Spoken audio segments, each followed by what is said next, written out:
I'm going to start with a surprise. Wouldn't be a surprise to most people, but I'm just back from the G20 Press Conference. They met this morning, met on Friday morning, and a few things happened that are unusual. The first thing that was unusual is that they held a joint meeting today, Friday morning, with the IMFC. I mean, the two groups are essentially the same. As they added a few ministers and central bank governors to the mix, but they did this to talk about the impasse over the 2010 reforms that has, of course, been blocked here in Washington by the U.S. Congress essentially since 2010, 2011.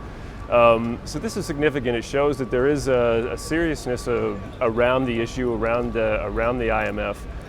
The second thing that was noteworthy is that the chair of the IMFC, Agustin Carstens, the head of the Mexican Central Bank, surprised me by telling a group of reporters that he was reassured by U.S. Treasury Secretary Jacob Lew that the Obama administration has a plan, is going to be able to get these reforms through. Now that's significant because to date the administration has really given nobody any reason to maintain confidence that they have any ability to get anything through Congress.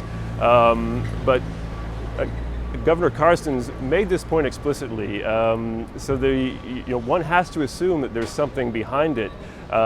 This reassurance, or apparent reassurance, from Secretary Lew comes roughly at the same time that there's been an agreement to move forward on trade promotion authority in Congress that the White House is going to accept. Perhaps there's some sort of a thaw occurring. Perhaps these two groups have found ways to work together. I don't know. We will see. But it certainly, as I said earlier, there's not a great reason to have a lot of confidence that the Obama administration can do this. But maybe they've got a rabbit waiting to be pulled out of the hat.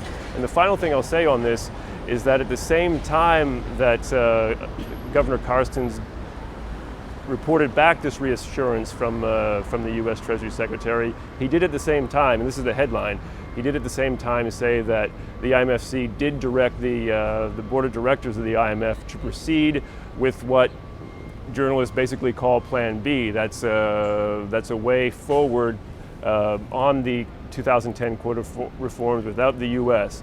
So we're in motion. It's a slow walk, but we're in motion toward this end of June deadline about doing something to finally break this impasse. It seems that there is perhaps a small sliver of hope that the better outcome, some sort of agreement in Congress, can be had, but we'll see. We could well be left with the less good outcome, Plan B, whatever that might be.